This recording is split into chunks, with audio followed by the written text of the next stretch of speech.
93 de votre défi des 100 jours pour trouver votre mission de vie, pour vous réaliser pleinement. Alors, en ce jour 93, quand même, on a l'honneur d'avoir carrément celui qui a conçu et écrit cet exercice du jour, ni plus ni moins qu'Olivier Clerc, que j'ai interviewé de nombreuses fois.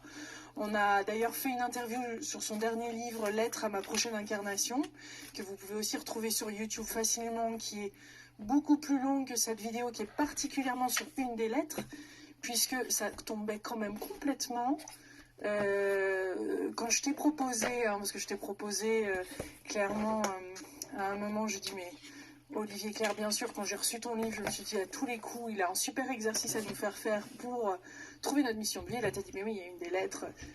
Servi plus grand que vous, en gros, c'est ça le thème. Tu es conférencier, écrivain, tu as traduit les 4 accords Toltec. D'ailleurs, Don Miguel Ruiz est également mentionné dans ce défi des 100 jours.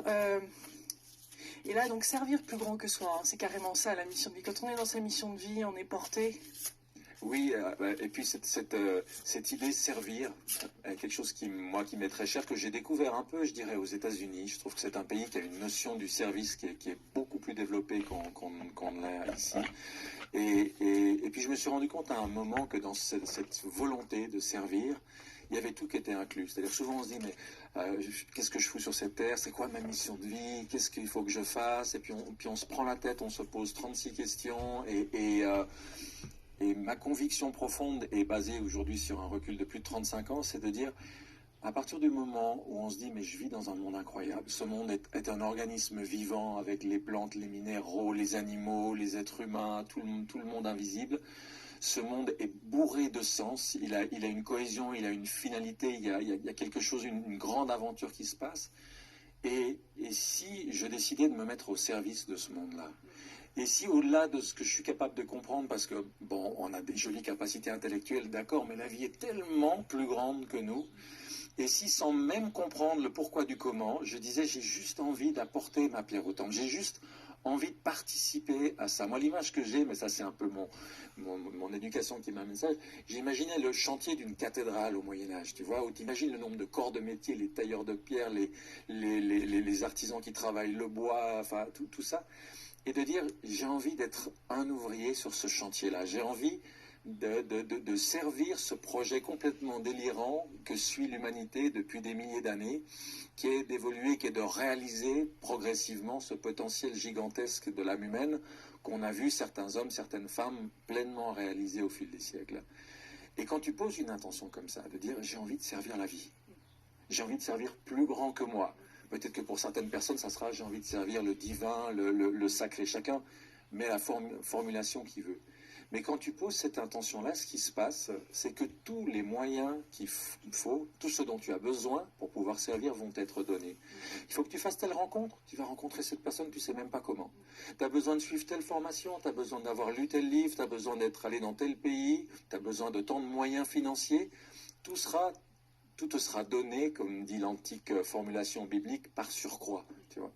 Et au lieu de se dire, il me faudrait une maison comme ça, il me faudrait un poste comme ça, il me faudrait tant d'argent sur mon compte en banque, puis tu commences à faire ta liste du Père Noël, tu vois, que tu vas ensuite essayer d'attirer par la loi de l'attraction. Il se trouve que c'est moi qui l'ai traduit en français, la loi de l'attraction, et je plaisante souvent en disant, moi si je l'avais écrit, ça aurait fait juste une page, voire juste une phrase. Je veux servir plus grand que moi, parce que dans cette idée-là, tout le reste est inclus. Et ce qu'il y a de rigolo, c'est que des fois, ça prend pas du tout le chemin qu'on imagine. Moi, par exemple, j'avais absolument pas imaginé que j'allais passer, ça fait pratiquement 10 ans aujourd'hui que je suis au service du pardon. Ça faisait pas partie de mes projets conscients. Je peux même te confier qu'au début, j'y suis presque un peu allé à reculons, tellement je m'attendais pas à aller vers là. Jusqu'au moment où tu te dis, waouh! Mais si j'avais voulu, moi, essayer de trouver où était ma place et ma mission, j'aurais jamais trouvé quelque chose d'aussi parfait, d'aussi juste, d'aussi pertinent. Il y a un moment où ça s'est vraiment ouvert pour toi, justement, par rapport, si on peut dire, à cette mission d'être au service de quelque chose de plus grand, où tu t'es réellement abandonné, où il y a quelque chose qui s'est ouvert à une autre, le tipping point, ce moment où, waouh, tu t'es senti accompagné également, non seulement tu servais, mais tu étais aussi accompagné.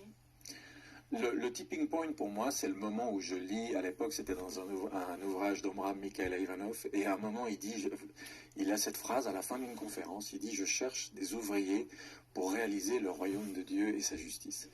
Alors moi j'ai une éducation catho, chrétienne, et quand je vois ça, tout d'un coup je me dis « Ah ouais, moi j'ai pas envie d'être l'architecte, j'ai pas envie d'être le contremaître, etc. » Mais me dire que dans cette vie-ci, je participe à mon échelle, avec mes moyens, peu importe lesquels, à faire avancer, à amener plus d'amour, plus de paix, plus d'éducation, plus de tout dans ce monde-là, ça me botte. Tu vois, ça a été un déclic de se dire, j'ai juste envie de m'inscrire dans un projet beaucoup plus grand que moi.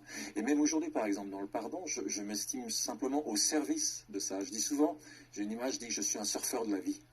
J'ai pas tellement voulu ou choisi des trucs de manière volontariste, c'est pas ma nature. J'ai vu des